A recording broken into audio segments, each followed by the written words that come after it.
Hi there, Sherry Schreiber of GettingBetter.com.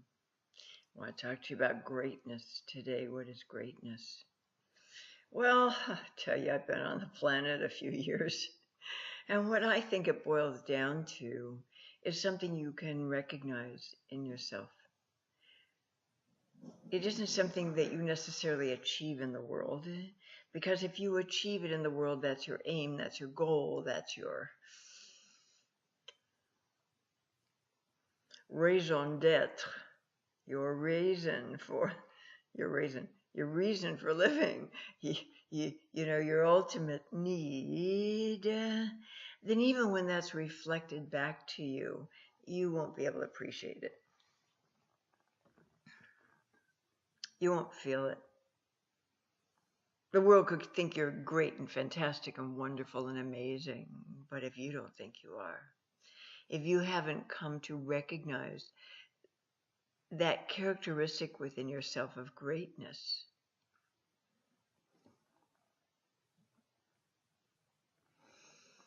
and appreciate it and come to own it, which, by the way, takes a number of years. Don't expect this in your 20s and 30s.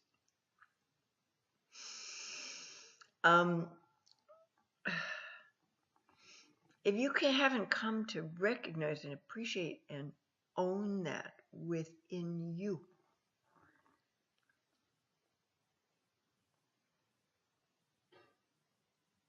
no amount of world recognition is going to really matter for you. It's just not going to matter for you.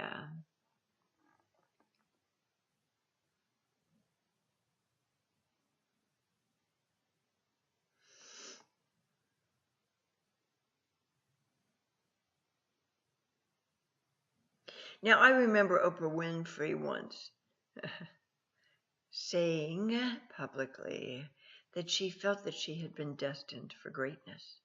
That, I don't know, earlier in her life, before she became famous, she believed and felt she was destined for greatness. But I don't know that it's really effective to set that as a goal or to see that as some far off thing in the future for yourself. You may have a sense that you have special qualities, gifts, characteristics, and maybe one day you'll be famous for those, or maybe even infamous. But I think greatness is something you come to appreciate and own right now, at whatever place in your development you are along the way. That is it's within you, it's inherent, it's there. It doesn't matter what level of success you have achieved or attained. It doesn't matter how much money you've made. It doesn't matter how many members of the opposite sex or the same sex are throwing themselves at your feet, clamoring for your attention.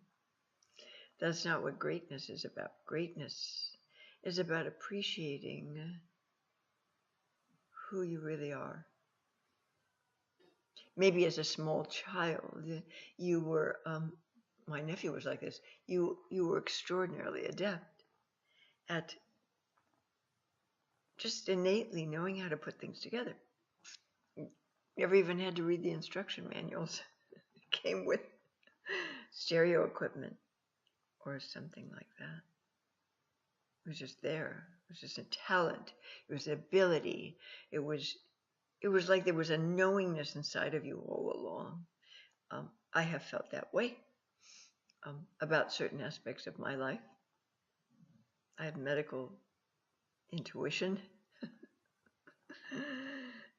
That certainly didn't come from any learning in this lifetime, this particular lifetime, but it's there. I just know how to deal with stuff medically a lot of the time.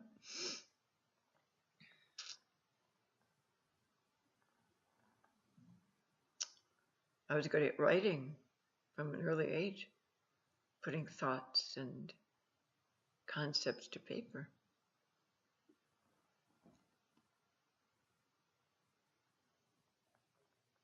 Pardon me.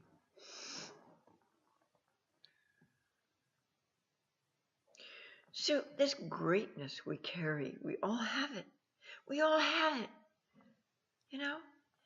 Maybe there's a latent, hidden, fantastic chef in you. Maybe as a kid you got interested in cooking, watched cooking channels. and you just maybe cook intuitively, like I do, just throw stuff in, seasonings and whatnot. And there's an intuitiveness about those behaviors for you.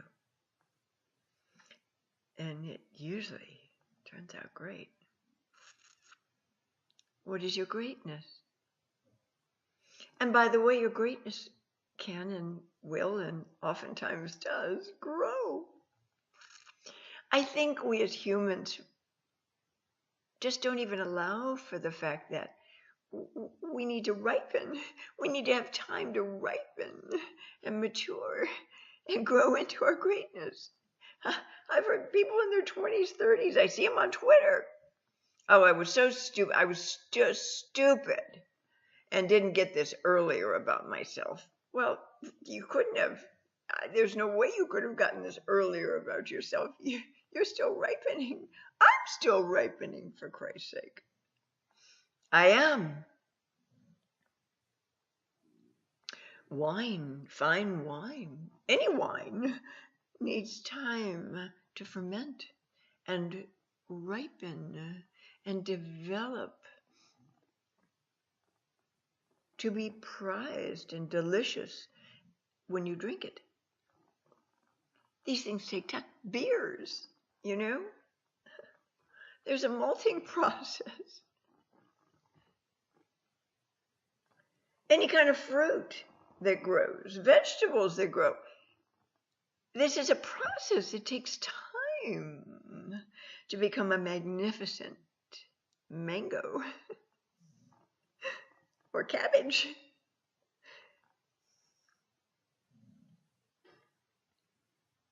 Or apple or pear.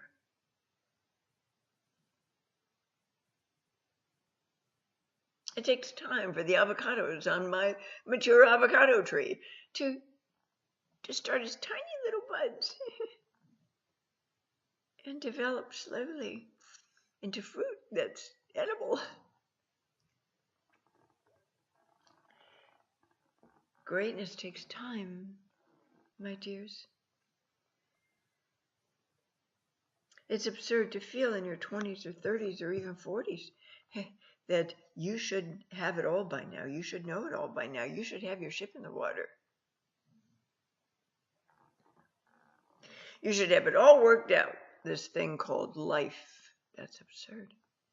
There's no way you can. Hell, I know the wisdom that I have in this lifetime. God only knows where it comes from, but I know many lifetimes have preceded this one for me to have gotten here and covered this ground this time around. I just know this. This medical intuition of mine doesn't come from this lifetime. No, I know I've been a physician a number of times. I also know I've been here as a male. My soul has inhabited male bodies before. I just feel it. I don't need to go to some past life regressionist to tell me this. I just know this stuff.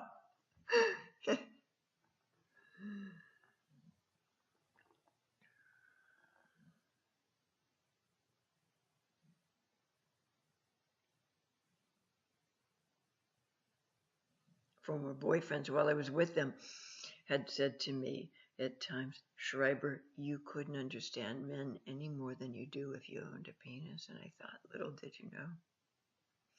Little do you know. I don't know, it's just this innate understanding. I tweeted recently about being accused of being chauvinistic. Yeah, you know, I can really relate to how men struggle in their relationships with females. It's just the most horrible thing to watch and observe.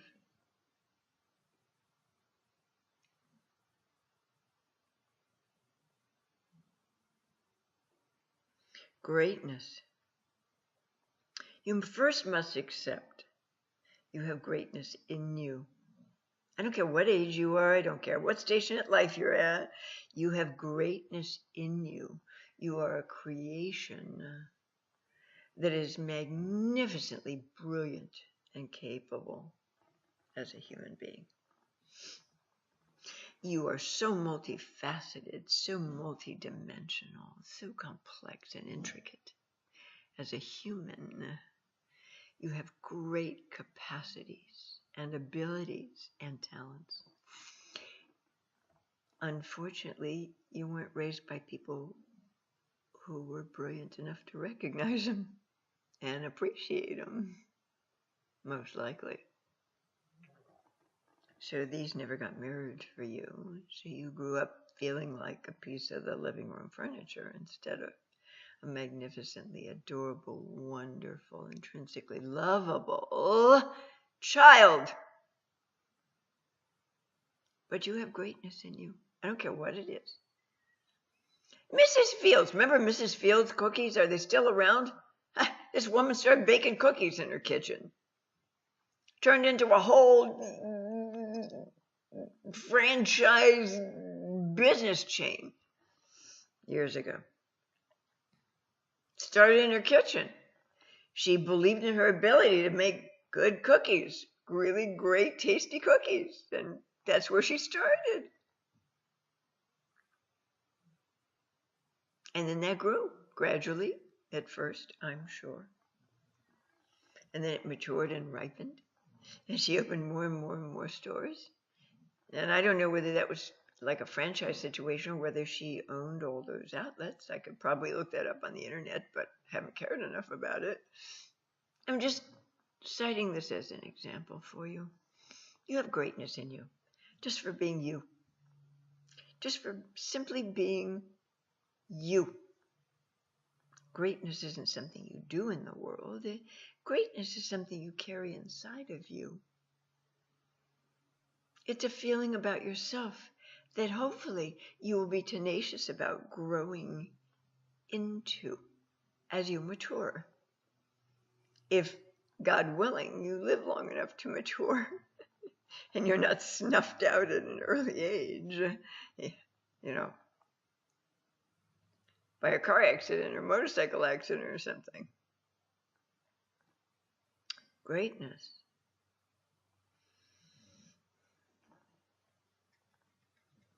Understand it's something we grow into. But first there has to be a desire to embrace it, I think. To be okay with that notion. I can feel just great about myself. I'm allowed to feel good about me. I don't have to buy into all the horseshit that was crammed down my throat as a child, where the only time I actually got attention was when I did something that disappointed my mother or my father. Knock it off. My cat. My very verbal cat. Come here, baby. Come here.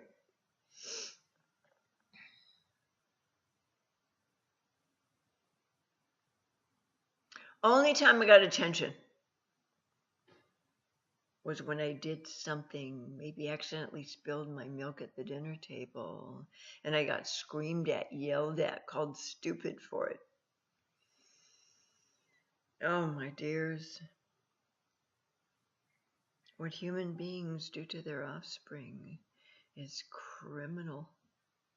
It's just criminal. And so I've had for the past 10 years or so, a rich, thriving international practice, repairing all that damage. And not on a psychotherapeutic level, but on a feeling level. Let's repair the heart. And we can't go through the head to do that. If you needed heart surgery, would you be going to a brain surgeon to fix it? To repair that valve in your heart? Fuck no. That's absurd. And yet people go for brain surgery all the time to fix heart problems, soul problems, spiritual decay and deterioration problems.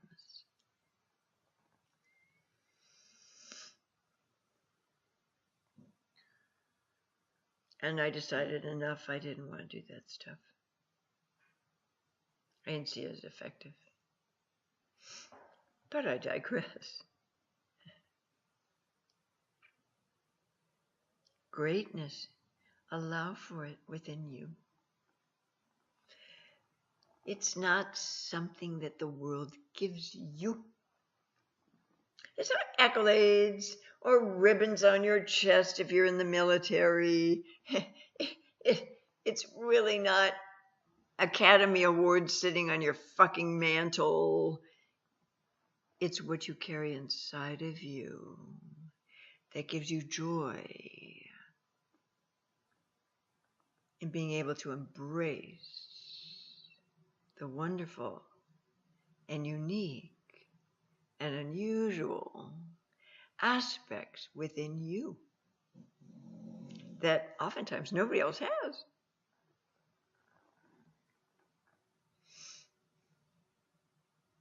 So allow for greatness. Allow for embracing it right now, today, within yourself.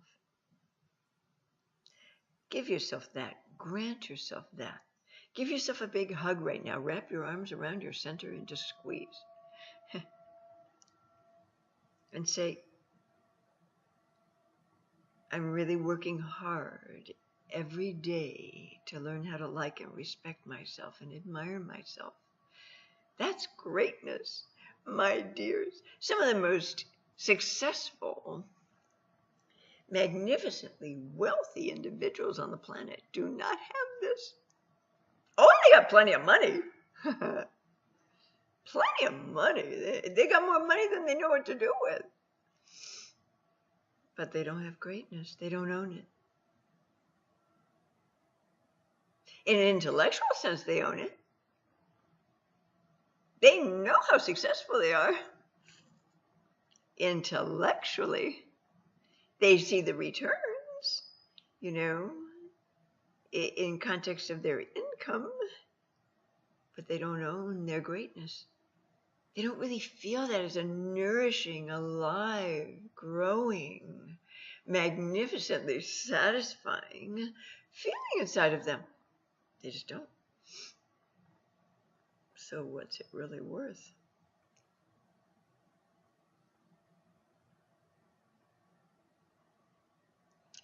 Make a little wiggle room for this one, okay?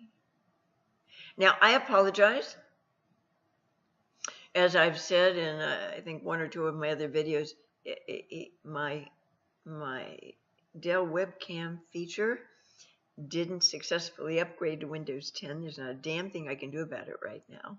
So maybe listening to these and diverting your eyes and just taking in the verbiage is going to help you absorb these better until Dell figures out a patch for this utility to make it work right again so that the audio and video were syncing up correctly. One can only hope.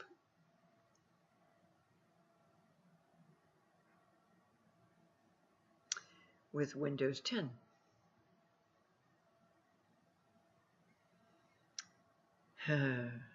Newer ain't necessarily better, folks. I was really happy with Windows 7 until my computer was just acting out all over the place. Okay, enough of that bitching and moaning about electronics.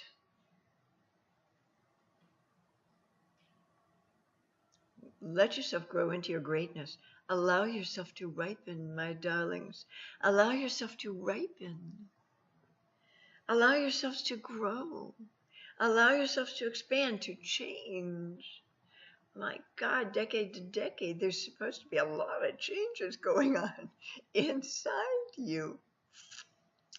Your needs, your perspectives, your priorities, even your values, a lot of them will change as you ripen.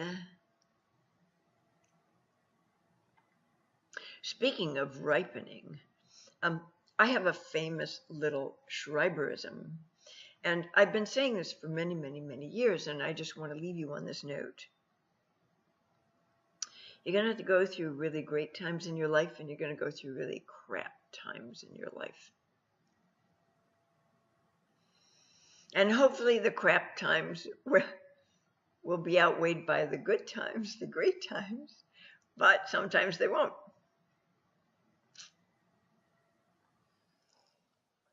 And I've always said to my clients, to my friends, to anybody who will listen, different fruit grows in different seasons. Different fruit grows in different seasons. You're never going to get an orange in the dead of winter, off a tree. In Michigan, you're going to get fabulous apples in the winter because they need that coldness to develop. But different fruit grows in different seasons.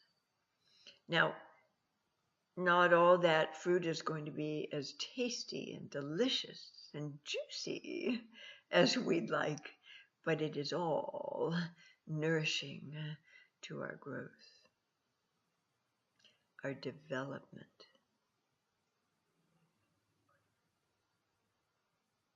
Even the bad stuff that happens, I mean, some of the worst things that have happened in my life, the most painful events in my life, have forced growth and change and healing within me.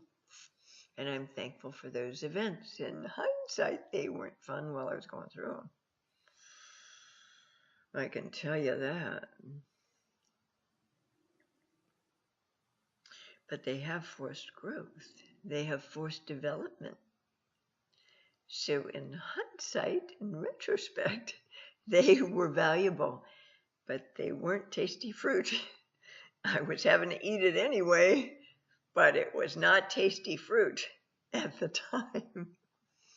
Try and remember this as you're navigating this thing called life. Be patient with yourself. You're going to be somebody totally different in your 40s with any luck and with some tenacity and determination on your part than you are in your 20s. You will be. You'll barely recognize yourself, who you used to be. Again, if you're working on this stuff. If you're not working on this stuff, you'll just be existing for a lot of years, and you'll stay the same person you were at 15. And that's not going to work out so well for you when you're 50. God bless you. I'm sending you lots of love and care. And bye for now.